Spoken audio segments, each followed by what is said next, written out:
요한복음 9장 1절부터 7절까지 말씀을 봉독하겠습니다. 요한복음 9장 1절부터 7절까지 말씀을 봉독하겠습니다. 오늘은 함께 교독해 보죠. 제가 먼저 1절 읽고 여러분들이 2절 읽고 7절은 같이 읽겠습니다. 신약성경 제가 가지고 있는 성경으로 160페이지에 나와 있습니다. 제가 먼저 1절 읽습니다. 예수께서 길 가실 때에 날 때부터 맹인된 사람을 보신지라.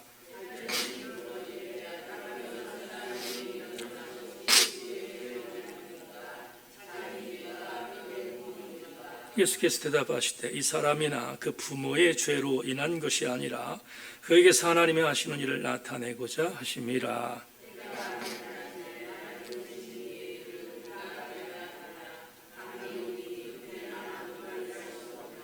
내가 세상인 동안에는 세상의 빛이로라.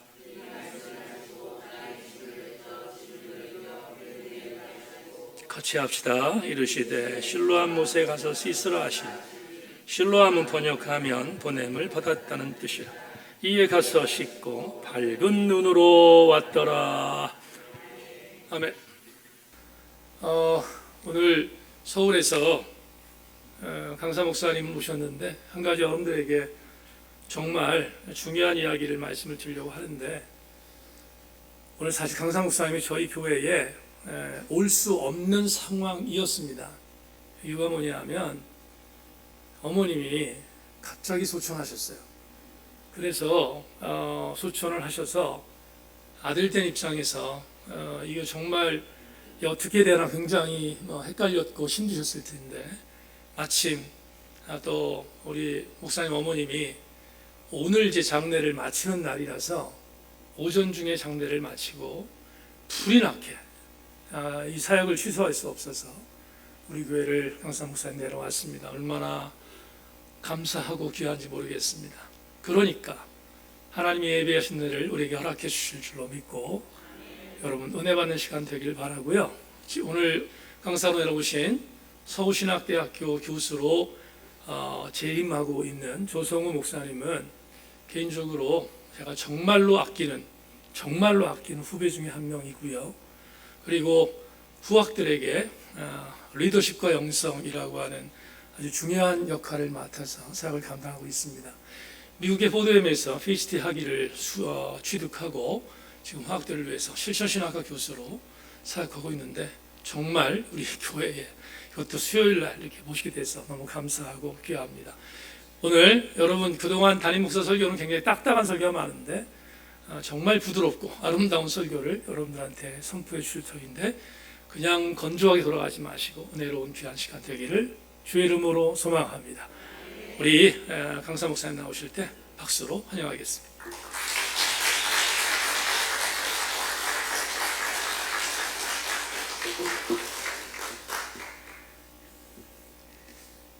부족한 사람을 초대해 주시고 또 이렇게 귀하게 소개해 주셔서 정말 감사드립니다. 이렇게 여러 교회 가서 설교할 때 우리 목사님들이, 거짓말이란 표현은 좀 그렇지만 과장하실 때가 언제냐면 강사 소개하실 때인 것 같아요. 이렇게 정말 유명한 분들은 딱 이름만 들으면 더 소개가 필요 없는데, 제가 그렇게 유명한 사람이 아니어서 앞뒤로 설명이 좀 많이 필요해서 우리 목사님이 친절하게 설명을 해주신 것 같습니다. 소개해 주신 대로 사실 말씀을 준비할 때 목사님이 회복이라는 제목으로 준비해 달라 하셔서 준비하면서 제가 여러분들에게 회복을 어떻게 전하고 가르쳐야 되는가 라고 고민하며 기도했는데, 월요일 아침에 저희 어머니가 집을 나오셔서 길을 가시다가 잠깐 연로하셔서 힘드셔서 길에 있는 의자에 앉으셨다가 그대로 의식을 잃고 쓰러지시고 응급실에 가셨는데 30분이 안 돼서 이제 심장 박동이 정지돼서 세상을 떠나셨습니다. 그리고 나서 이제 월요일 날 오후부터 저녁 이제 한 5시, 6시 이후부터 이제 장례식장을 꾸미고 조문객을 받고 오늘 오전 아침에 8시에 화장을 해서 납골당에, 제가 살고 있는 인천의 납골당에 모시고 집에 다시 들어가서 옷을 갈아입고 나온 게 11시 반입니다. 그리고 강남 고속버스 터미널에 가서 버스를 타고 이렇게 내려왔습니다. 이 얘기를 장황하게 드리는 이유는 제가 여러분들에게 회복을 말할 사람이 아니라 제가 회복이 필요한 사람이라는 걸 말씀을 드리는 겁니다. 제3자의 입장에서 여러분들에게 회복은 이런 겁니다. 책의 회복에 대해서 이렇게 써 있습니다. 회복을 원하시는 분들은 성경 여기를 보세요 라고 해서 이론으로 말씀드리는 것이 아니라 어미 잃은 자식의 심정으로 왔고요. 인생을 살면서 가장 힘들고 슬픈 일이 어머니를 잃어버리는 것인데, 저는 기러기 가족입니다. 제 아내와 자녀들이 다 미국 살아요. 그래서 어머니하고 두 사람이 살았는데, 제가 오늘 여기 내려와서 이제 오늘 하룻밤을 자고 가면은 저는 이제 걱정이 뭐냐면 뭘까요? 내일 저녁에, 내일 밤에 집에 어떻게 들어가지? 어머니 옷, 어머니 물건 그 자리에 지금 그대로 있습니다. 제가 이제 가서 그거를 버릴 건 버리고 어떻게 정리할 건 정리하고 해야 되는데, 제가 정말 이제 회복이 필요한 상황에서 여러분들에게 3자의 입장에서 회복을 말하려고 하는 것이 아니라 저 자신이 지금 회복이 너무 간절하다, 절실하다. 하나님께서 설교 준비도 이렇게 시키시는구나.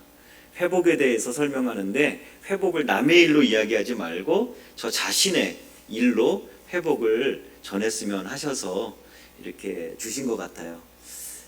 자꾸 이게 얘기가 앞에서 길어져서 너무 죄송합니다. 사람들이 슬프지 않냐 그러는데 지금 별로 안 슬픕니다. 왜냐하면 제 일이 아닌 것 같아서 실감이 안 나니까 슬프지도 않습니다. 그래서 제가 이렇게 말했습니다. 슬픔은 지금 번호표 받고 저 뒤에서 지금 기다리고 있다고. 너무 황망하고 너무 놀래서 얘네들이 좀 나가면 그 다음에 슬픔이 제 안에 와서 그때부터 제가 슬퍼하기 시작할 것 같다고 제가 그렇게 얘기를 했거든요.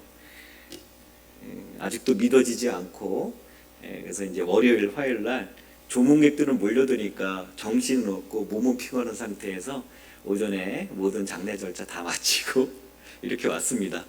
아마 하나님께서 여러분들에게 많은 은혜 주시려고 저에게 회복을 몸으로 경험하도록 인도하신 줄로 믿습니다. 우리 하나님께서 이 제천의 세인교회 성도님들에게 이 팬데믹이 끝나고 어쩌면 주님의 마음이 오늘 강사 설교자로 온 저희의 특별한 개인 경험을 통해서 여러분들에게 전달되고 있는 것이 아닌가. 제가 이제 제 곁에 계시지 않는 저희 어머니, 제가 이제 한국 나이로 53살입니다. 53세인데 53세 나이에 제가 이제 고아가 됐습니다.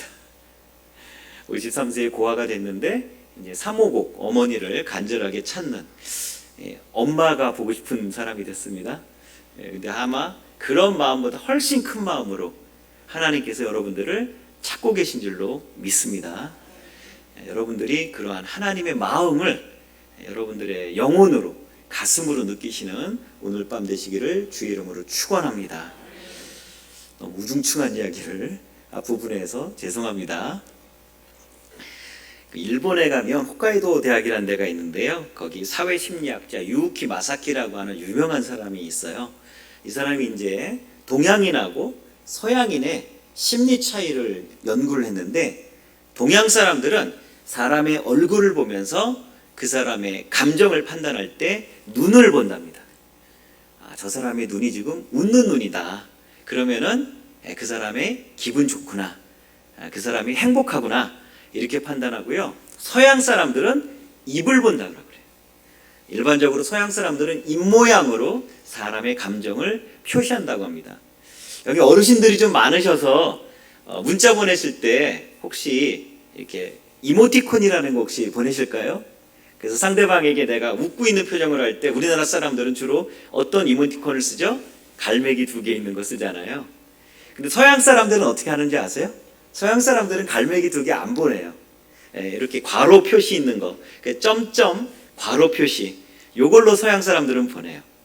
차이가 뭐냐면 웃고 있는 모습은 뭘 상징한 거예요? 갈매기 두 개는 눈을 상징한 거예요. 그리고 이렇게 점점, 콜론이라고 하는데 콜론 다음에 괄호 표시한 것은 무엇을 상징할까요? 웃고 있는 입을 상징하는 거죠. 그래서 이제 여러분들 혹시 어린 소녀들이 좋아하는 이 캐릭터 중에 헬로키티 아세요? 고양이, 헬로키티. 인형도 있고 스티커도 많죠. 헬로키티 자세히 보시면 헬로키티가 일본에서 만든 캐릭터인데요. 헬로키티의 그 고양이는 입이 없어요. 모르셨죠? 한 번도 생각 안 하고 보셔서. 예. 그래서 헬로키티 얼굴 표정을 보시면 전부 눈으로 표시되어 있어요. 그래서 일본 사람들, 아시아인의 감정은 눈으로 표시되고 입이 없다는 사실을 우리가 왜 인식조차 못할까요? 눈에 주목을 안 하기 때문에. 눈만 보고 상대방의 감정을 판단하는 것이 우리들의 일반적인 방식이고, 서양 사람들은 반대로 눈 대신에 입의 모양을 보고 상대방 내면의 심리를 파악하기 때문에 서양 사람들은 헬로키티를 싫어한대요. 이상하다, 기괴하다, 왜 입이 없지? 당황스러운 겁니다. 입이 없으니까 그 상대방이 지금 어떠한 감정인지 파악할 수 있는 1차적인 통로가 사라졌으니까 상대방에게는 굉장히 어색하고 답답한 감정이 생기는 거죠. 무슨 말씀을 드리려고 헬로키티 얘기도 하고 동양인과 서양인 이야기를 했느냐? 이 세상 사람들은 자기에게 익숙한 방식으로 상대방을 판단하고 그 사람에 대한 내면의 선입견을 가진다는 얘기입니다. 동양 사람들은 눈을 보고 그 사람을 판단합니다. 서양 사람들은 입을 보고 그 사람을 판단하게 되는데, 여러분이 좋은 의미에서의 선입견도 있지만 선입견, 편견이라고 하는 것이 사실 굉장히 나쁜 의미를 쓰이는 경우가 많이 있다는 거예요. 여기 제천은 어떤지 모르시겠는데요. 혹시 서울 쪽에 올라가 보시면 최근 몇 년 동안에 아파트 이름이 영어 이름을 쓰고 있는 아파트가 굉장히 많이 늘었다. 얘기 들으셨죠? 이유도 들으셨나요? 예, 시어머니들이 찾아오지 못하게 하려고 아파트 이름을 영어로 쓴다라는 얘기가 한동안 유행했습니다. 그랬던 서울 지역 아파트 이름이 요즘은 다시 한글로 바뀌고 있대요. 영어 이름 대신에 다시 아파트 이름을 한글 이름으로 바꾸고 있대요. 왜 그럴까요? 예, 영어 이름으로 바뀌니까 시어머니들이 며느리들이 살고 있는 아파트를 못 찾으니까 어떻게 해요? 젊은 시누이를 데리고 온대요. 시어머니 오지 말라고 시어머니가 며느리 집 못 찾게 하려고 아파트 이름을 영어로 바꿔놨더니 영어 이름 아파트를 잘 찾지 못하는 시어머니가 딸 시누이를 데리고 온다는 거예요. 우리나라 옛날 속담에 때리는 시어머니보다 말리는 시누가 더 밉다, 그런 표현 있잖아요. 그래서 다시 차라리 그럴 바에는 시어머니만 오는 게 낫겠다. 그래서 다시 아파트 이름이 한글로 바뀌고 있다는 우스갯소리죠. 유머입니다. 근데 제가 뭘 말씀드리려고 그러냐? 우리나라에서는 시어머니, 시누이에 대한 관계가 나쁘죠. 그래서 시금치도 안 먹는다, 이런 말도 있을 정도로 시어머니, 시누이는 며느리들에게는, 시집가는 여성들에게는 굉장히 불편한 존재 대상이라는 거죠. 근데 제가 미국에서 13년을 공부했는데요, 여러분, 미국에서는 누구하고 누가 사이가 안 좋은지 아세요? 장인어른하고 사위 사이가 안 좋아요. 우리가 내서 장서 갈등이라고 그러죠. 그래서 미국 사람들은요, 딸이 데리고 온 남자를 장인어른 되실 분들이 되게 싫어합니다. 그래가지고 장인어른하고 사위 사이가 되게 안 좋아요. 우리나라는 어떻습니까? 사위는 백년손님이라고 해가지고 어떤 사위들은요, 무뚝뚝하기 짝이 없는 자기 집 아들보다도 더 살갑게 어머님, 어머님, 아버님, 아버님 이러면서, 자기 집의 아들은 아빠나 엄마가 문 좀 열고 이렇게 이름을 부르면 뭐라 그래요? 왜요? 이렇게 쳐다보는데 사위들은 와가지고 막 애교도 부리고 아양도 떨고 그래가지고 너무너무 예쁜 그런 사위들이 많이 있잖아요. 근데 미국은 사위들은 꼴 보기 싫은 존재예요. 어디서 귀하게 키운 내 딸을 저 도둑놈 같은, 산적 같은 녀석이 나타나서 뺏어가는가, 이래가지고 싫어한다는 거죠. 나라마다, 지역마다 사람에 대한 선입견, 편견이 있습니다. 그래서 그 선입견과 편견 때문에 심한 경우에 사람이 사람을 죽이는 경우도 있고요. 한 사람이 한 사람을 죽이는 것이 아니라 나라와 나라 간의 선입견과 편견 때문에 전쟁이 벌어져서 수백, 수천, 수만 명이 죽게 되는 그러한 무서운 일도 인류 역사에는 너무나도 많이 벌어지고 있습니다. 오늘 성경에 보니까 그와 같은 사람들이 가지고 있는 잘못된 선입견과 편견 때문에 하나님이 기뻐하시지 않는 잘못된 일이 하나님의 거룩한 백성 이스라엘 사이에 벌어지고 있는 그런 아픈 비극적 이야기가 기록되어 있습니다. 그리고 우리와 같은 인간으로 오신 예수님께서 하나님이 진짜 원하시는 바가 무엇인가?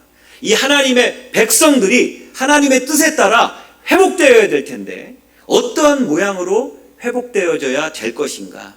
예수님께서 오늘 그와 같은 내용을 오늘 본문에서 설명해 주고 계십니다. 오늘 9장 1절에 보면 날 때부터 맹인된 사람이라고 하는 표현이 등장합니다. 앞을 보지 못하는 사람이 등장합니다. 그러니까 제자들이 물어서 예수님께 여쭈어 봅니다. 랍비여, 이 사람이 맹인으로 난 것은 누구의 죄로 인함입니까? 1절에서는 앞을 보지 못하는 맹인인데요. 2절에서 심지어 예수님의 제자들은 맹인을 누구라고 칭하고 있습니까? 죄인이라고 칭하고 있습니다. 8절에 가면은요, 오늘 7절까지 읽었는데 8절에 보면 치유함 받은 실로암 목가에서 회복된 그 맹인을 보고 사람들이 뭐라고 얘기하냐면 그가 거린인 것을 보았던 사람들. 여러분 1절에서는 앞을 보지 못하는 맹인이라고 했는데 2절에서는 죄인이라고 그러고요. 8절에서는 거린, 거지라고 얘기합니다. 한 사람을 놓고 각각의 다른 절에서 뭐라고 얘기합니까? 맹인, 장애인은 죄인, 영적인 잘못을 저지른 사람, 그리고 8절에 가서는 거린, 사회적으로, 경제적으로 낙오한 사람들로부터 버림받아도 무방한 소외자로 등장하고 있습니다. 여러분 오늘 본문에 등장하는 이 날 때부터 앞을 보지 못하는 사람은 단순한 신체 장애를 가지고 있는 사람이 아닙니다. 신체 장애자뿐 아니라 사회적으로도 소외되고 고립된 사람이고요. 영적으로도 굉장히 큰 문제를 가지고 하나님 앞에 죄인으로 취급받고 있는 사람입니다. 근데 여러분 이 사람 자신만 그런 것이 아닙니다. 2절에서 뭐라고 그랬습니까? 이 사람의 죄입니까? 그리고 그 다음에 어떤 질문이에요? 부모의 죄입니까?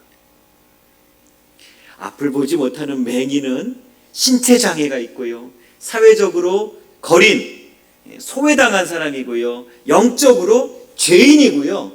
심지어 거기서 끝나는 것이 아니라 한 단계 더 나가서 그를 낳은 부모조차도 하나님 앞에 죄인이다라고 하는 어마어마한 선입견과 편견의 내용이 오늘 본문에 등장합니다. 여러분 혹시 우리들 습관적으로 사용하고 있는 단어들 속에서 우리가 의식하지 못하고 있는 잘못된 나쁜 편견이나 선입견이 우리들 안에 깊이 뿌리 내려져 있는데 알고 계실까요? 여러분 국제결혼 얘기 들어보셨죠? 그래서 다문화 가정이 이루어진다고 하는데 국제결혼이라고 하는 이야기는 우리나라 내국인 어떤 사람이 외국에서 온 외국 사람과 결혼할 때 국제결혼이라고 하죠. 그럼 우리나라 사람들끼리 결혼하는 건 뭐라고 얘기합니까? 한국 사람들끼리 결혼할 때. 똑같은 논리라면은요, 배우자 중에 한 사람이 외국인이기 때문에 우리 한국 사람, 내국인이 외국인하고 결혼하는 것을 국제결혼이라고 표현하려고 한다면 한국 사람들끼리 결혼하는 건 뭐라고 얘기를 해야 돼요? 국내 결혼이라고 해야 되죠. 우리가 국내 결혼이라고 얘기합니까? 안 하죠? 뭐라고 그래요? 그냥 결혼이라고 얘기합니다. 지극히 정상적이고 지극히 상식적인 수준에서 우리가 상대방을 바라볼 때는 그 사람들에게 특별한 형용사, 그 사람들을 지칭하는, 그 사람들의 상황을 표현하는 별도의 수사를 요구하지 않아요. 한국 사람들끼리 결혼하면 당연하다고 생각하기 때문에, 상식이라고 믿기 때문에 그냥 결혼이에요. 그런데 배우자 중 한 사람이 외국에서 온 사람과 결혼하면 우리들은 그 사람들을 뭐라고 불러요? 국제 결혼했다라고 불러요. 무슨 뜻입니까? 이미 우리의 무의식 속에 우리나라 사람인데 외국인과 결혼하는 가정을 정상으로 보지 않는, 상식적으로 보지 않는 기준에서 이탈했다라고 보는 차별, 편견, 선입견, 고정관념, 이런 부정적인 감정의 느낌들이 호칭 속에 이미 내재되어 있는 거예요. 여러분, 미혼모라는 이야기 들어보셨습니까? 결혼하기 전에, 결혼하지 않은 상태에서 아이를 임신하고 출산한 여성들을 우리가 미혼모라고 이야기합니다. 근데 여러분, 우리가 습관적으로 별 의식 없이 사용하는 이 미혼모란 이름을 자세히 생각해 주시면 혹시 미혼부라는 이름은 들어보셨나요? 미혼부, 가끔 행정적으로 사용하긴 해요. 그런데 우리들이 일상 용어에서 미혼부라는 이야기 사용하세요? 안 사용하세요? 사용하지 않아요. 이게 무슨 뜻일까요? 결혼하지 않은 상태에서 자기들의 미숙한 생활 습관 때문에 원하지 않는, 예상하지 않은 아이가 생겼어요. 누구의 책임이라는 거예요?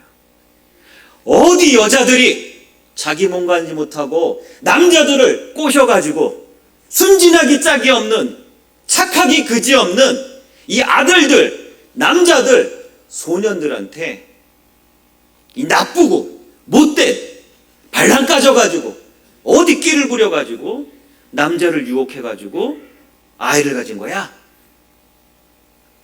잘못된 관계성 속에서 태어날 그 아기에 대한 책임이 누구에 있다라고 전가하는 겁니까?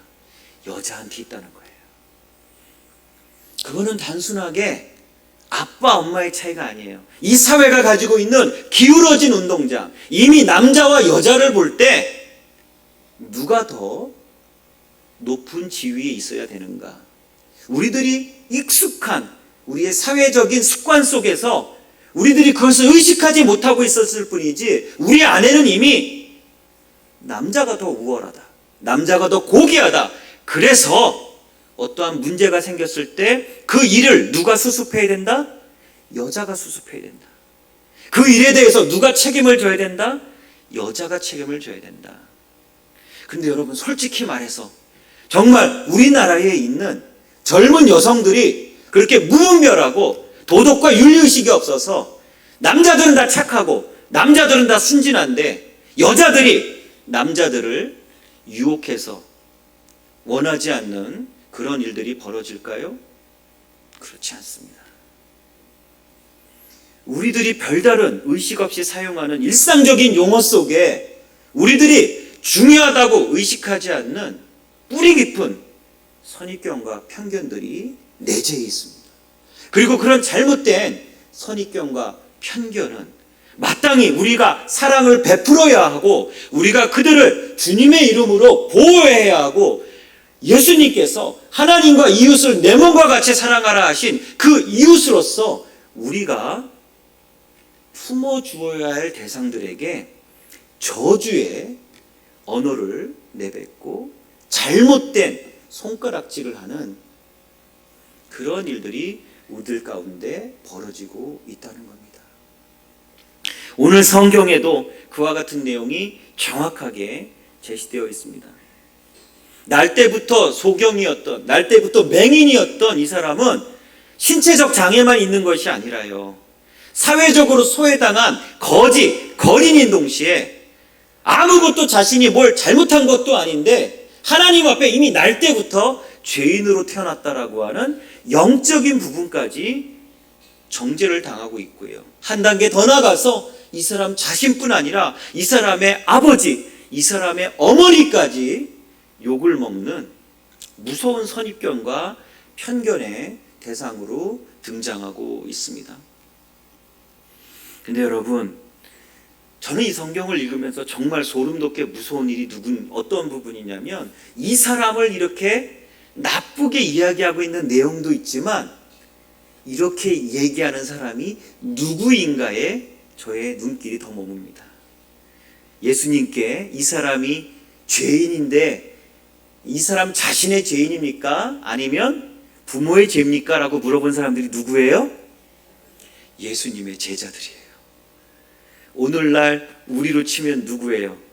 교회 다니는 신자들, 교회에 다니는 우리 그리스도인들이 오히려 앞장서서 나쁜 편견과 선입견을 조장하고 퍼뜨리고 사람들 사이에 그와 같은 내용을 말하고 있다는 것이죠. 여러분, 우리 제천에 있는 세인교회가 이 팬데믹의 상황을 지나고 하나님 앞에 회복해야 될 구체적인 내용이 무엇이겠습니까?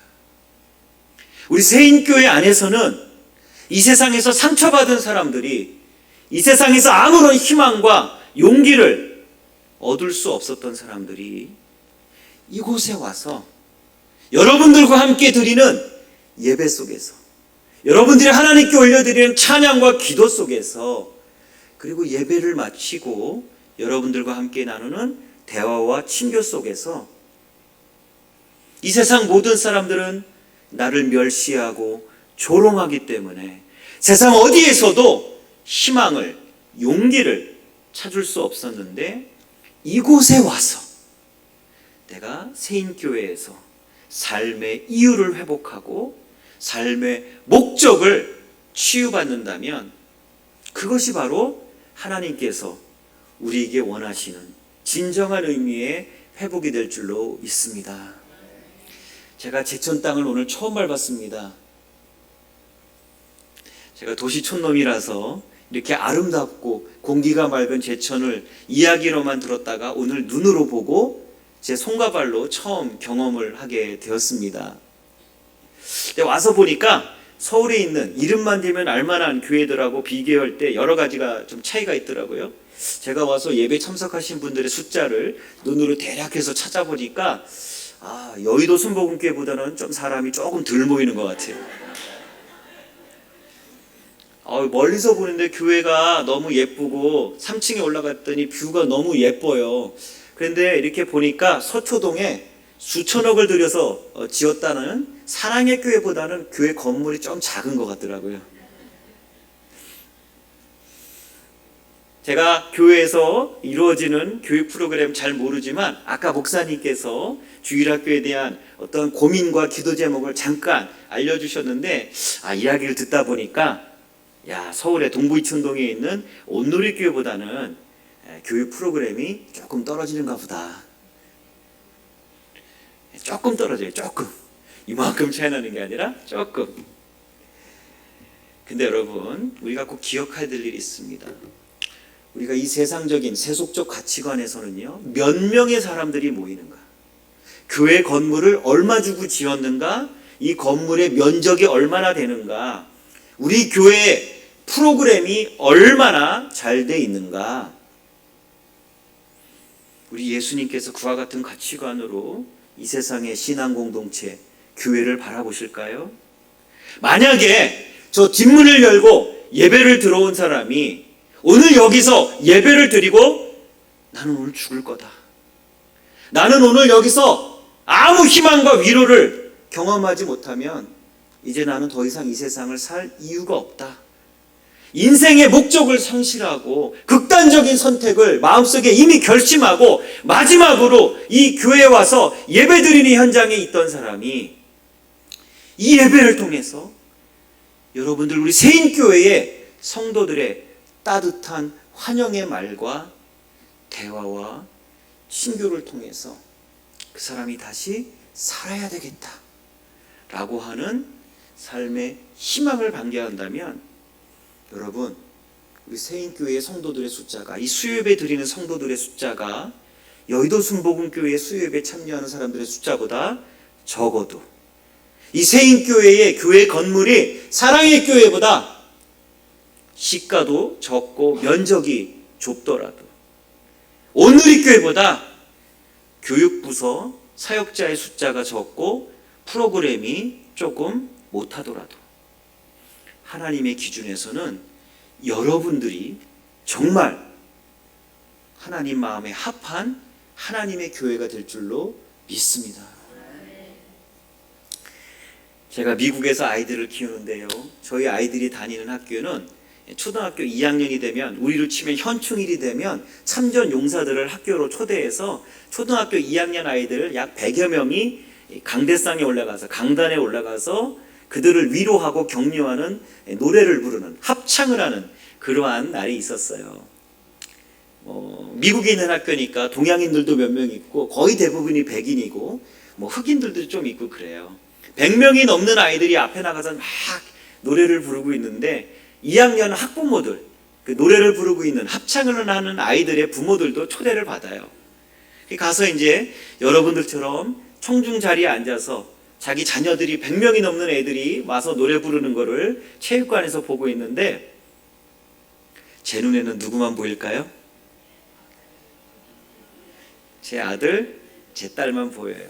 객관적으로 살갗이 뽀얗고 머리가 금발이고 눈망울이 푸릇푸릇한 백인 아이들이나 신체가 건장한 흑인 아이들에 비해서 동양인의 외모를 가지고 있는 제 아들이 저하고 똑같이 생겼거든요. 누가 봐도 금방 제 아들인 거 알 수 있을 정도로 저하고 카피거든요. 근데 앞에서 노래를 부르고 있으면 솔직히 저도 알아요. 객관적으로 저 백인 소녀가, 저 백인 소년이 내 딸, 내 아들보다 더 꽃미남, 더 잘생기고 예쁜 그러한 소녀라는 거 저도 머리로는 알아요. 근데 왜 제 눈에는 제 딸하고 제 아들만 보일까요? 사랑하니까. 제가 제 딸과 제 아들을 사랑하니까, 그러니까 제 눈에는 누구만 보여요? 딸과 아들만 보이는 거예요.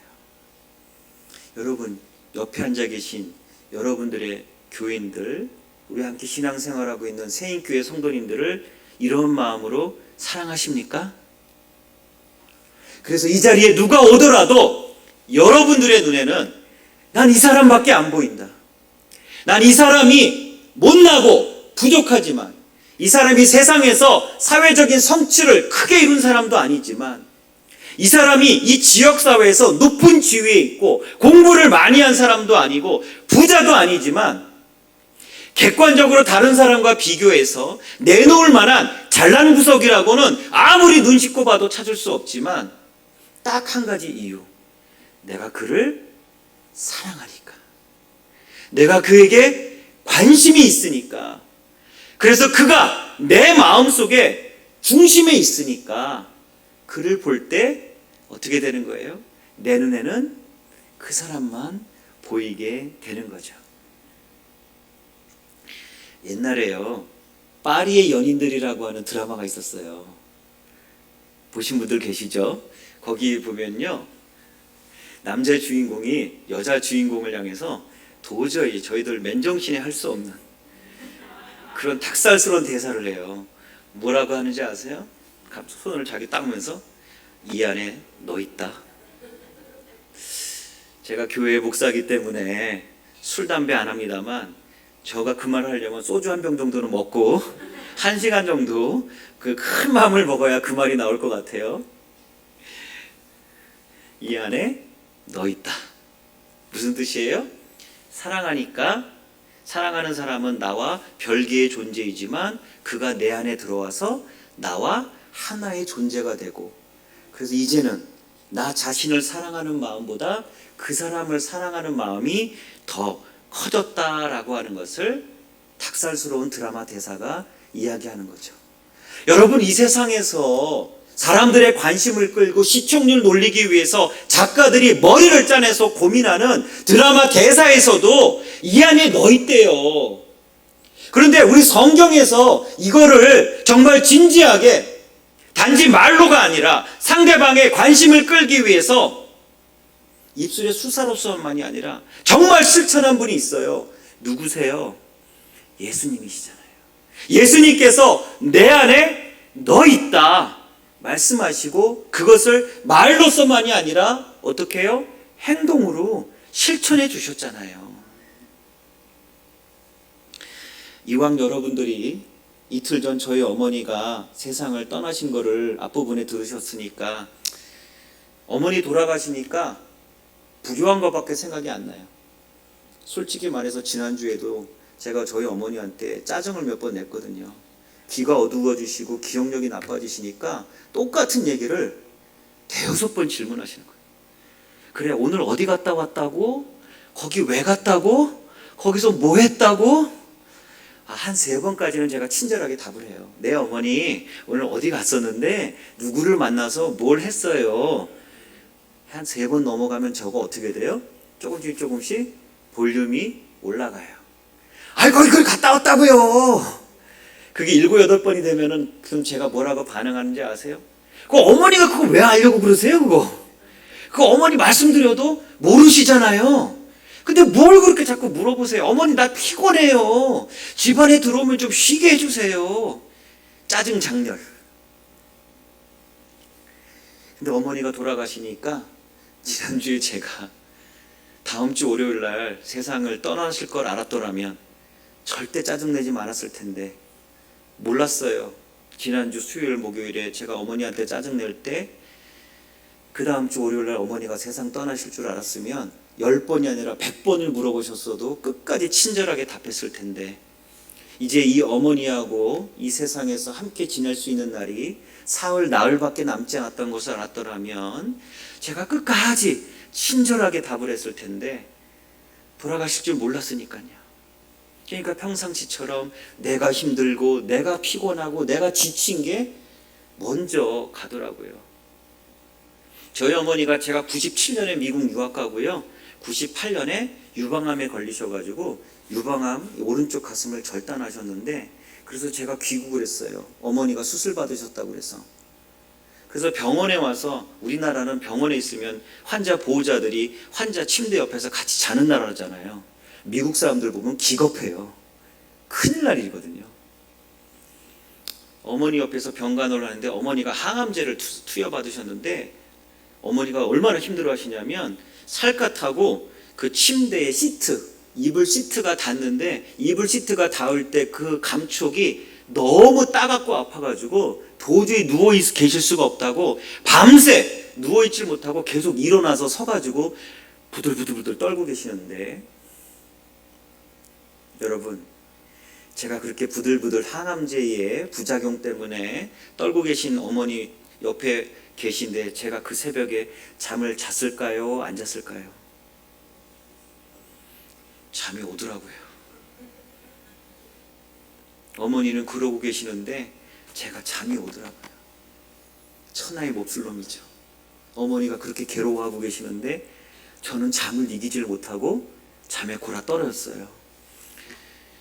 한 2년 지나고 제가 첫째 딸을 낳았습니다. 언제 자식을 키워봤어야 알죠. 그리고 미국에서 유학 중에 아이를 낳았으니까 주변에 아이 키우는 법을 잘 알려줄 부모님도 안 계시고 선배도 없고 친구도 없더라고요. 근데 이 아이가 저녁 됐는데 콧물을 흘리기 시작하더니 밤 때부터 눈곱이 끼고 새벽이 되니까 열이 나기 시작하는 거예요. 여러분 제가 잤을까요? 안 잤을까요? 잠이 안 오더라고요. 제 딸이 어디가 문제였을까요? 감기죠 뭐. 여러분 여쭤볼게요. 유방암이 심각한 병이에요? 감기가 더 무서운 병이에요? 어머니가 날 더 사랑하실까요? 제 딸이 저를 더 사랑할까요? 근데 우린 왜 그러죠? 왜 그 더 무서운 암에 걸린 저를 가장 사랑하시는 어머니가 아플 때는 우리는 잠을 들고 내가 일방적으로 사랑을 퍼주는 대상이고 감기 하루 이틀 지나서 약 먹이고 머리에 냉수찜 지려주면 어떻게 돼요? 다 나아요.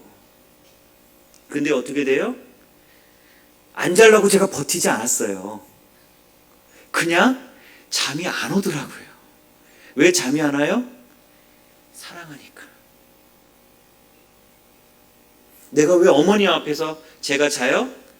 어머니가 나를 더 사랑하니까. 우리 교회가 가지고 있는, 우리가 고쳐야 되는 많은 문제 중에 하나가 뭔지 아세요? 우리는 상대방을 자꾸 판단하려고 그래요. 상대방을 정죄하려고 그래요. 이 사람이 영적으로 죄인인지 아닌지, 즉 다시 말해서 이 사람이 가지고 있는 영적인 은사가 더 좋은 것인지, 내가 가지고 있는 영적인 은사가 하나님 앞에 더 귀중한 것인지 사회적으로 비교를 해요. 이 사람이 나보다 더 좋은 대학을 나온 것인지, 이 사람이 나보다 사회적으로 더 성공하고 출세한 건지, 이 사람이 나보다 더 좋은 배우자를 만나서 지금 더 행복하게 살고 있는지, 이 사람이 나보다 더 훌륭한 외모, 나보다 더 잘생긴 미남이고 미녀인가. 오늘 성경에 등장하는 날 때부터 맹인인 이 사람이 신체적으로는 맹인이고 사회적으로는 거린이고 영적으로는 죄인이라고 하는 것은요, 그리스도인들이 가지고 있는, 교회에 와서 서로가 서로를 대하는 비교의식을 상징적으로 보여주는 대표적인 사건이란 말이에요. 그런데 예수님은 뭐라고 얘기하세요? 본인의 죄도 아니다, 부모의 죄도 아니다. 이 말은 무슨 뜻이에요? 그 사람이 신체적으로 장애인인, 맹인인 것도, 영적으로 죄인인 것도, 사회적으로 거린인 것도 하나도 잘못된 것이 없다.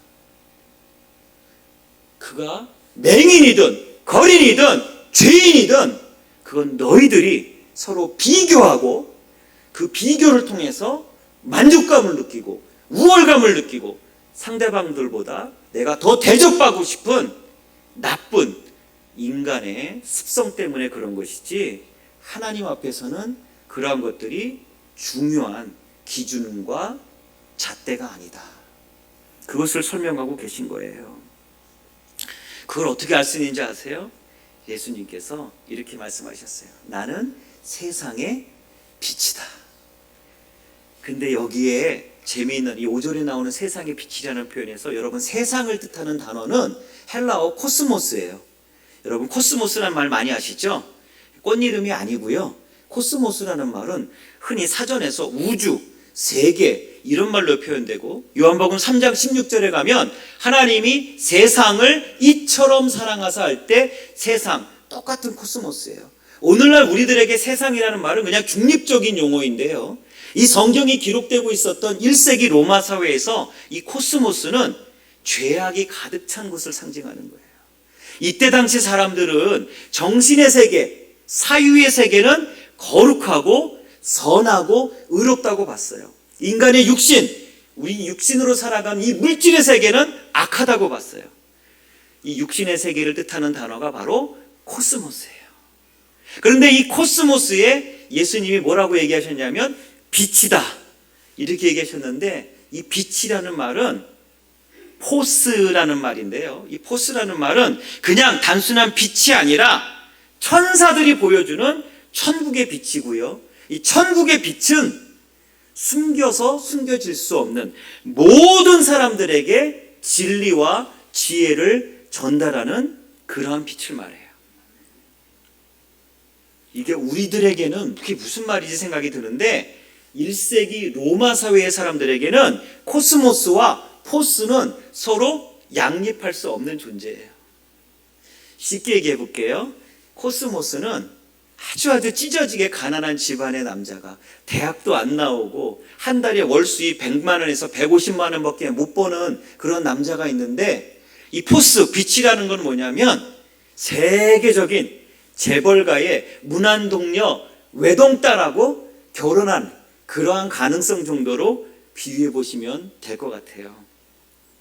제가 젊은 시절부터 교회 사역을 하면 권사님들, 딸 가진 우리 권사님들이 저한테 와서, 아유 전도사님, 아유 목사님, 우리 집 딸 어디 좋은 남자 좀 소개시켜 주세요. 그리고 저한테 물어보세요.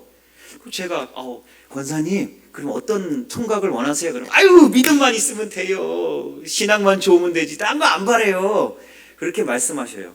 제가 순진하잖아요. 그러니까 이제 권사님들이 그렇게 얘기하시는 거를 제가 믿고, 제 친구 전도사들이 사역하는 다른 교회의 청년부 남자 형제 중에서 믿음 좋은 형제를 소개받아가지고 권사님께 다시 연락을 해요. 권사님, 제 친구 전도사님이 사역하는 교회에 아주 신앙 좋은 남자 청년이 있대요. 한번 우리 따님 만나게 해보면 어떨까요? 라고 하면 믿음만 있으면 된다고, 신앙만 좋으면 된다고 저 앞에서 호언장담하시던 권사님의 목소리가 갑자기 쌀쌀맞고 냉정하게 바뀌면서 대학은 어디 나왔대요? 직업은 뭐래요? 아버지는 뭐 하신대요? 직장은 어디고 1년에 연봉은 얼마나 받아요? 회사에서 직급은 얼마예요? 심한 경우에 여자 형제 있나요?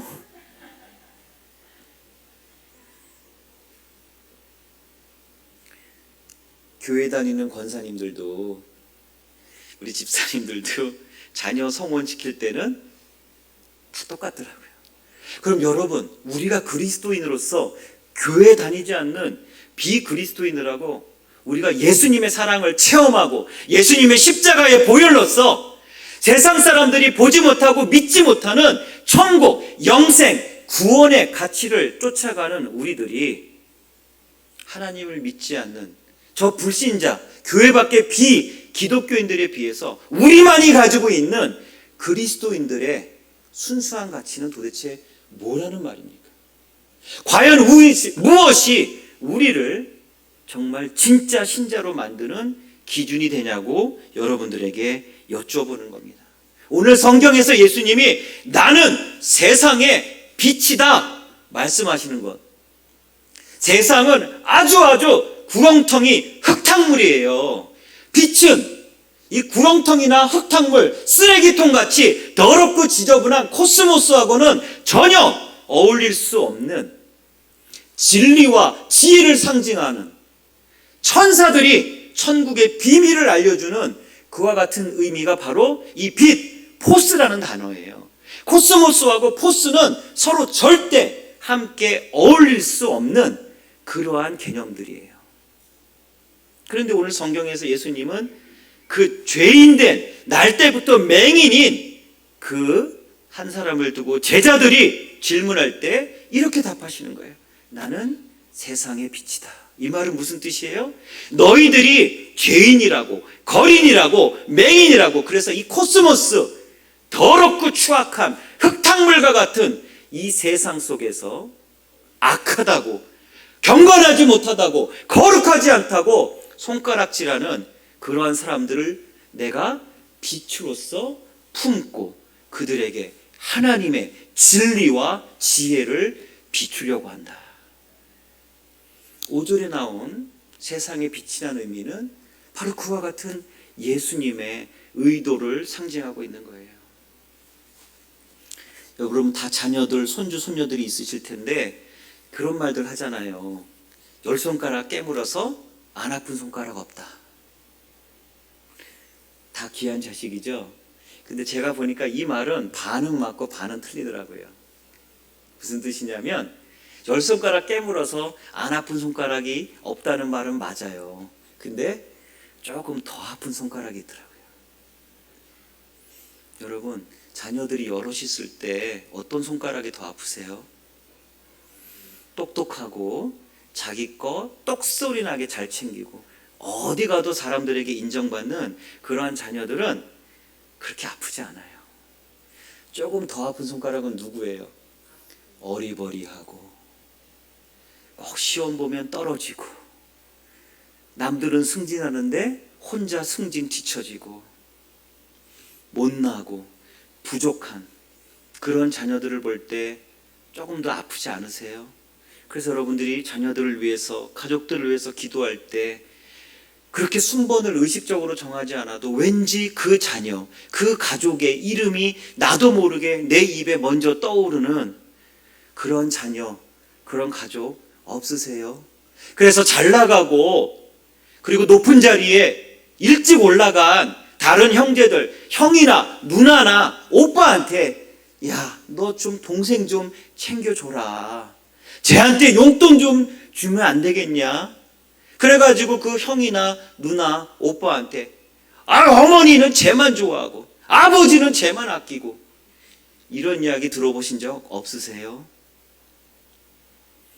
여러분, 어머니들의 마음은 못났기 때문에 더 아픈 손가락이잖아요. 그럼 우리 하나님은요? 날 때부터 맹인이니까.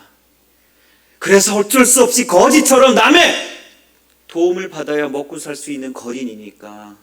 그래? 난 널 무시할래. 너처럼 못나고 등신 같고 바보 같고 천치 같은 놈이 왜 교회에 와서 앞자리에 앉아 있는 거야? 교회 저 뒤에 가서 사람들 보이지 않는 곳에서 테레비로 방송으로 예배 드리면 되는 거지. 제발 거룩한 예배당 안에 들어와서 사람들 눈살 찌푸리게 냄새 풍기지 말고 흉한 모습 보이지 말고 제발 보이지 않는 곳에 좀 찌그러져 있으면 안 되겠니?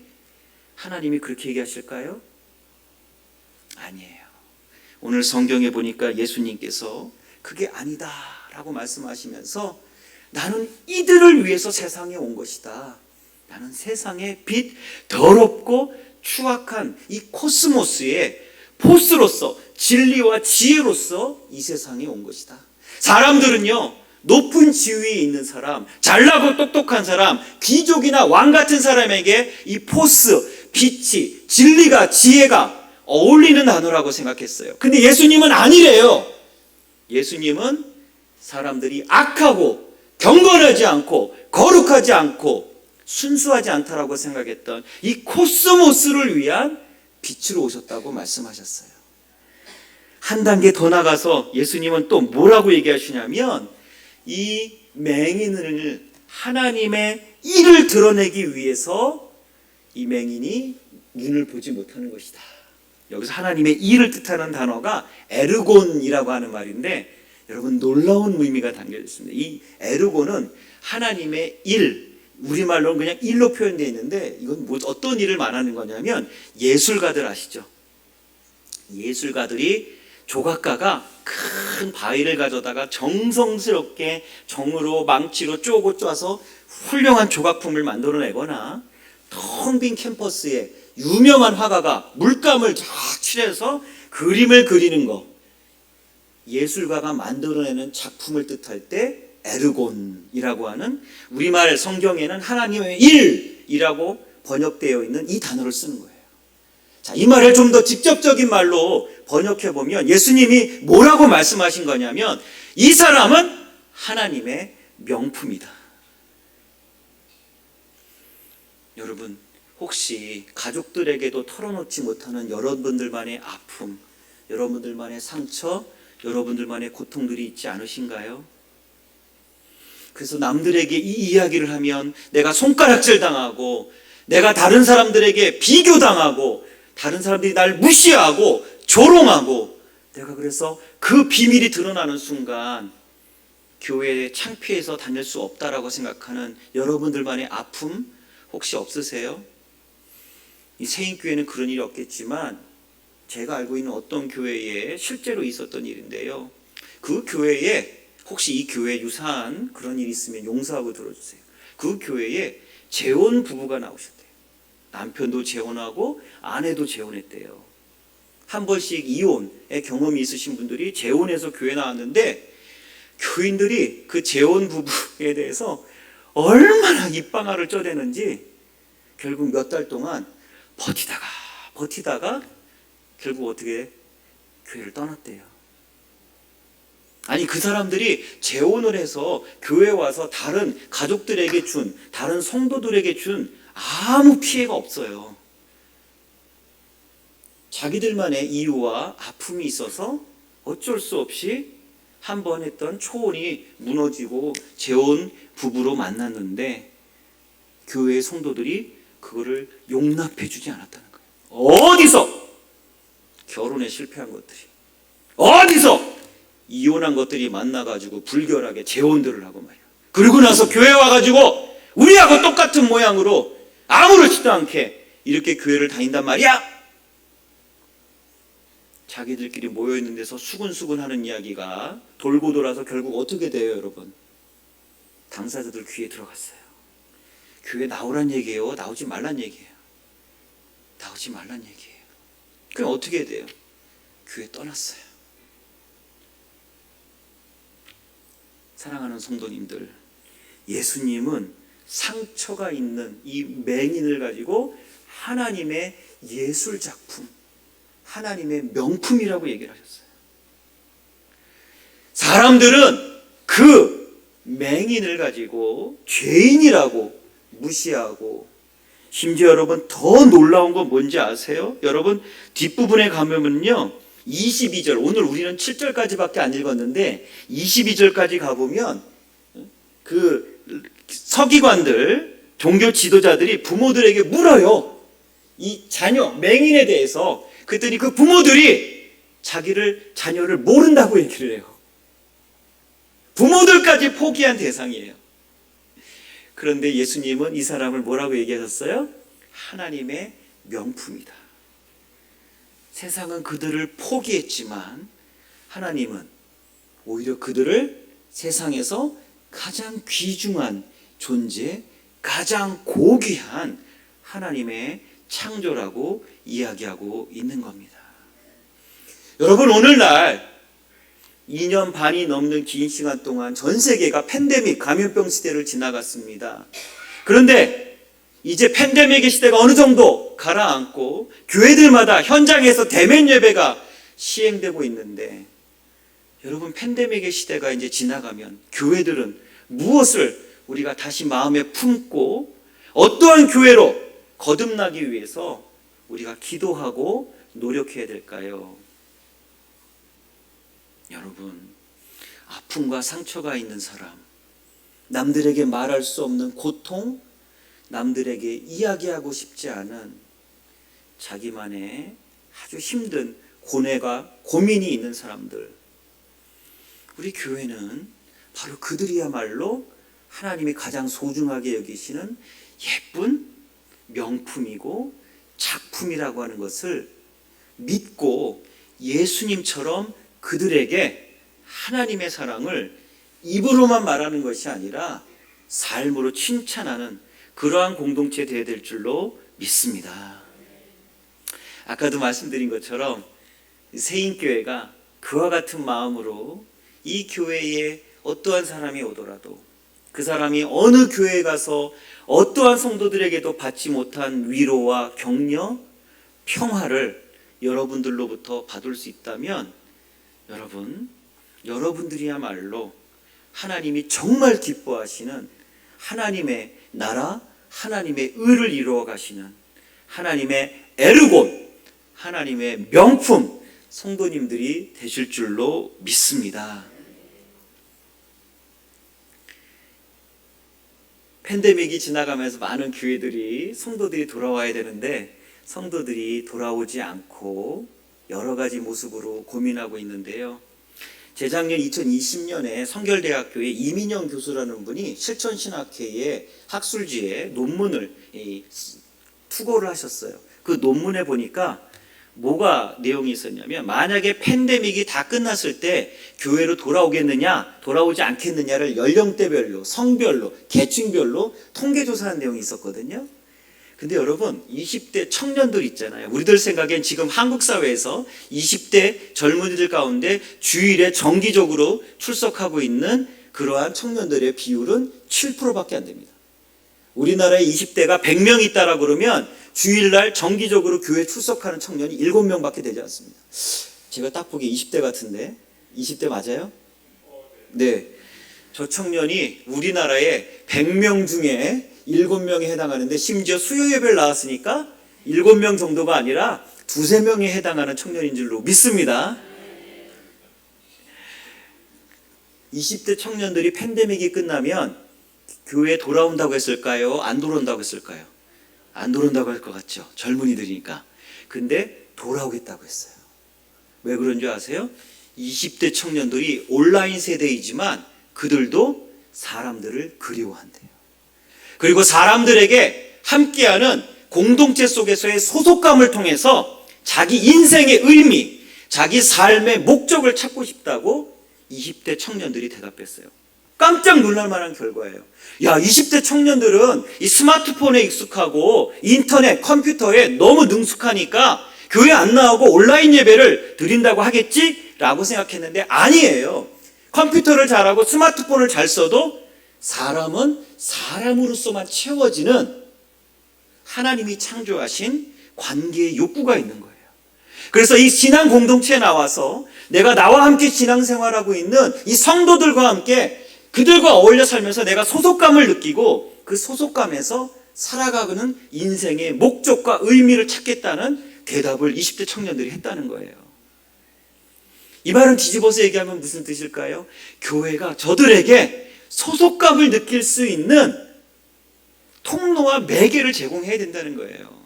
여러분, 젊은이들이 제발 교회에 올 때 배꼽티 입고 온다고 뭐라고 좀 하지 마세요. 찢어진 청바지 입고 온다고 좀 뭐라고 좀 하지 마세요. 그리고 교회 나왔는데 앞에 롤로 머리 좀 말고 나왔다고 그거 좀 당장 풀고 오라고 뭐라고 좀 하지 마세요. 여러분, 저 청년들이 배꼽티 입고 올해 유행하는 20대 이 아가씨들 청년들의 유행이 크롭탑이라는 옷이에요. 그게 배꼽티예요. 그 유행이에요. 여러분, 유행을 몰라서 여러분들이 그거 가지고 무식하게 자꾸 지적질 하시는 거예요. 그거 유행이라니까요. 유행을 모르면 그냥 잠자고 계세요. 앞에 롤 말고 나와 있고 찢어진 청바지 입고 있어도 걱정하지 마세요. 저 청년들이 찢어진 청바지 입고 머리를 물들이고 요즘 왜 이렇게 몸에다 문신들을 많이 하는지 타투하고 나와도 걱정하지 마세요. 결혼하고 애 낳잖아요. 찢어진 청바지 입으라고 해도 안 입어요. 배꼽티 입으라고 해도 배가 너무 나와가지고 배꼽티 못 입어요. 솔직히 여기 권사님 집사님들 배꼽티 왜 못 입으세요? 배꼽티를 입으면 배가 나오니까. 배꼽티를 입는다는 거는 배가 날씬한 사람이 배꼽티 입는 거예요. 솔직히 본인들이 배 나와서 배꼽티 못 입으니까 괜히 20대 아가씨들 배꼽티 입은 거 가지고 흠잡고 뭐라 그러는 거지. 자기가 배 안 나오고 자기도 배 초콜릿 복근이 있었어 봐. 당신들도 다 배꼽티 입고 다니실 거면서 자기들이 못 입으니까 괜히 날씬한 20대 아가씨들이 배꼽티 입은 거 가지고 시샘하고 질투하시는 거잖아요. 아닌가? 시간 지나면 20대 청년들 안 해요. 20대 청년들이, 젊은이들이 소속감을 느끼게 좀 해주세요. 교회 와서 저들은 열정페이, 아유 청년 때는 교사하는 거야, 찬양팀 하는 거야, 성가대 하는 거야. 제발 일 시키실 생각만 좀 하지 마시고 저들이 교회에 와서 소속감을 느끼고 이 교회의 미래의 주인으로서 저들이 주도적인 역할을 할 수 있는 주체가 되도록 젊은이들에게 여러분들 당회에서 결정하고 권사님들이 얘기하신 거를 무조건 따라오라고 복종하라고 얘기하지 마시고 저들의 문화와 저들의 생각을 존중해 줘야 돼요. 정말 팬데믹이 끝나도 교회 안 돌아온다고 하는 세대가 있어요. 누군지 아세요? 30대 여성들이에요. 여기 30대 여성이세요? 20대? 저하고 눈 맞추셨는데 30대 여성 맞으시나 봐요. 30대 여성이신가 봐요. 저분 조심하세요, 여러분. 저분이 언제 교회 안 나올지 몰라요. 예. 30대 여성들이 팬데믹이 지나가도 교회 안 나온다는 이유가 뭘까? 제가 저 나름대로 고민을 하니까 이 30대가 대한민국 4,500년 긴 한반도의 역사 속에서 최초로 남성과 여성의 차별 없이 교육을 받은 세대예요. 여기 어르신들 혹시 어렸을 때 딸이 무슨 대학이야? 기집애가 그냥 시집이나 잘 가면 되는 거지. 무슨 기집애가 공부 잘해서 어디다 쓰려고 그래? 그래가지고 공부도 못하는 오빠는 대학 보낸다고 그러고 나는 공부 잘하는데 엄마가 대학 못 가게 하고. 옛날에 그런 경험들 조금씩 있지 않으세요? 명절날에 자식들이 다 먹을 소고기가 없을 때 딸들은 소고기 우린 국물만 먹고 무조각만 먹었는데 우리 엄마는 꼭 아들에게 그 소고기를 먹였던 그러한 경험들 우리 할머님, 권사님들 다 있으시죠? 예. 근데 지금 30대 여성들은 그런 게 없대요. 남성과 여성, 아들과 딸 사이에 차별을 받고 크지 않았대요. 그러니까 자기의 주체적 의지가 강한 거예요. 내가 딸이라고 여자라고 양보해야 돼? 천만에. 내가 공부 잘할 수 있고 머리 좋으면 내가 대학 갈 거야. 야 오빠야, 너 공부 못하잖아. 나가서 너 일해서 빨리 돈 벌어. 내가 공부하고 내가 대학 갈 거야 라고 말할 수 있는 세대가 30대 여성들이고요. 중요한 건 뭐냐면 여러분 30대 여성들이 지금 어떠한 세대일까요? 애 낳아서 애 키우는 세대예요. 근데 30대 여성들이 그래서 한국 교회로 안 돌아온다는 게 왜 문제가 될까요? 30대 여성들이 안 돌아오면 누가 못 돌아와요? 아니요, 더 먼저 못 돌아오는 사람이 있어요. 30대 남성들이 못 돌아와요. 요즘 30대 남성들이 자기 부인이 집에서 주일날 교회 안 가고 집에 있겠다는데 나는 교회 갔다 올게, 당신 집에 있어 라고 얘기하고 혼자서 교회 갈 이 간이 배 밖으로 나온 그런 남편은 없습니다. 30대 여성이 교회를 안 나오면 30대 남성들, 남편들이 교회 못 나옵니다. 그러면 어디가 죽어요? 주일학교가 사라져요. 30대 여성들이, 자녀들이 지금 유치부, 유년부예요. 왜 한국교회가 죽냐고요? 왜 한국교회 주일학교들이 사라지냐고요? 한국교회가 30대 여성들을 홀대하기 때문에 그래요. 사회적으로 볼 때 30대 여성들이 교회에 와서 그 30대 여성들은 아까 말씀드렸잖아요. 남녀 차별 없이 어렸을 때부터 평등한 교육을 받고 컸기 때문에 자기 자아에 대한 자존감이 매우 높아요. 그리고 평등의식도 높고 성취욕구도 강하단 말이에요. 40대, 50대 엄마, 이모들의, 할머니들의 세대하고는 완전히 다른 교육 환경에서 성장한 그러한 세대가 지금 30대 여성들이란 말이에요. 그런데 30대 여성들이 교회 나오면 아까 말씀드린 것처럼 20대 청년들에게 이러고 하지 마라, 저거 하지 마라, 온갖 꾸중과 잔소리를 하는 것처럼 30대 여성들이 교회 나와서 여전도 모임할 때 30대 여성들에게 발언권 줍니까? 안 주잖아요. 시키는 일이나 하는 거잖아요. 누가 교회를 나오려고 합니까? 머릿속에는 독립적이고 주체적인 의식으로 어렸을 때부터 철저하게 무장받고 교육받고 성장했는데 왜 내가 나보다 잘난 게 하나도 없고 그냥 나보다 나이만 많은 권사님들의 말에 내가 일방적으로 복종해야 되는 거지? 라는 생각을 가지게 되고, 그렇게 되면 어떻게 돼요? 여러분, 온라인으로 예배드리기 때문에 교회 안 나온다? 그거는 그냥 겉으로 교회 안 나오는 진짜 속마음을 얘기하기 싫으니까 그냥 핑계로 얘기하는 거예요. 교회 나가도 나는 이 교회에서 주도적인 역할을 할 수가 없다. 내 이야기에 귀를 기울여주지 않는다. 우린 교회만 나가면 주방에 가서 봉사만 시킨다. 시키는 일만 하라고 그런다. 누가 교회를 나오려고 그래요? 안 나오고 싶어요. 교회 나가면 내가 식모가 된 것 같고 하녀가 된 것 같은 기분이 드는데 교회 나오고 싶다고요? 안 나와요. 그런데 이 30대 여성들을 잡지 못하면 한국교회 미래가 없어요. 한국교회 미래는 30대 여성들이 잡고 있습니다. 세인교회의 미래이십니다. 네. 왜 이렇게 근데 괴로워하실까요? 혹시 뭐 20대인데 제가 30대라고 얘기해서 좀 기분 나빠서 저러시는 거예요? 그러세요? 예, 알겠습니다. 뒤에서 이렇게 25살이라고 얘기를 해주셨어요. 우리 사랑하는 세인교회 성도 여러분, 제가 여러분들 교회 이름의 유래를 알고 있습니다. 세상에서 인정받는 교회, 그래서 세인교회죠. 네, 제가 왜냐면 목사님의 아주 열혈 팬이에요. 그래서 목사님이 쓰시는 글 제가 열심히 쫓아다니면서 읽고 있거든요. 세상에서 인정받는다. 그 세상이라는 말을 저는 아까도 말씀드린 것처럼 코스모스라는 말에 대입해 보고 싶어요. 여러분, 이 세상에서 잘난 사람, 똑똑한 사람에게도 인정을 받아야 되겠지만 예수님께서 내가 세상에 빛으로 왔다. 이 세상에서 못나고 부족한 사람들이 세인교회를 인정하는 거예요. 이 지역사회에서 잘 나가는 높은 지위에 있는 사람들이 인정하는 교회가 되는 것도 중요하지만 이 지역사회에서 못난 사람들, 부족한 사람들이 외지에서 온 사람들에게 교회를 이야기할 때 자기들은 비록 교회를 아직 안 나가지만, 자기들은 아직 하나님을 아직 믿지 못하지만, 자기들은 신앙생활하는 것에 대해 부담을 갖고 있지만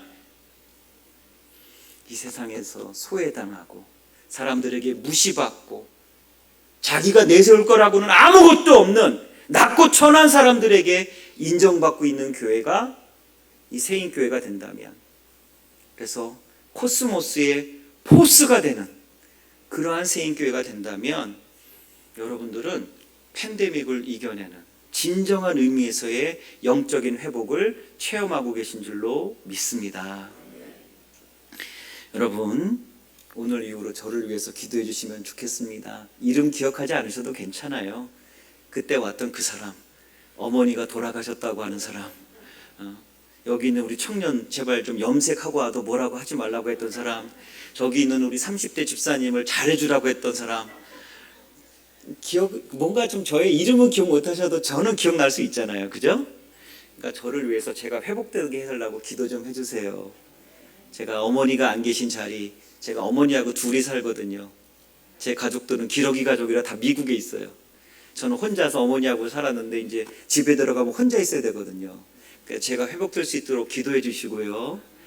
저는 여러분들이 이 교회의 이름 그대로 예수님이 오늘 본문에서 이야기하신 세상, 코스모스의 빛이 되는 교회, 그래서 코스모스에 속해 있는 이 사회에서 못나고 부족하고 조롱과 멸시의 대상인 사람들조차 인정하고 존경하는 그러한 세인교회 될 수 있기를 기도하겠습니다. 여러분, 사람의 숫자가 늘어나고 조직이 늘어나고 그게 중요한 게 아니잖아요. 우리 교회 안에 예수님이 오늘 말씀하신 하나님이 세상을 대하시는 하나님의 그 마음가짐이 우리 세인교회 안에 충만하기를 주님의 이름으로 축원합니다. 주님 감사합니다. 이 제천에 세인교회가 있습니다. 하나님, 이 세인교회는 제천만 품는 교회가 되지 않고 제천의 경계를 넘어 충청북도와 대한민국 그리고 온 세상에서 세상의 인정을 받는, 그리고 그 세상은 예수님께서 내가 세상을 이처럼 사랑하사 하나님의 독생자로 오신 이 성경의 말씀을 이루는 그 세상에 인정이 될 수 있도록 역사해 주시옵소서. 그래서 이 세인교회가 이 무섭고 길었던 팬데믹 이후에 사람들에게 그리스도의 사랑을, 하나님의 긍휼과 자비를 전하고 나눌 수 있는 아름다운 신앙 공동체 되도록 인도해 주시옵소서. 예수님 이름으로 기도드립니다. 아멘.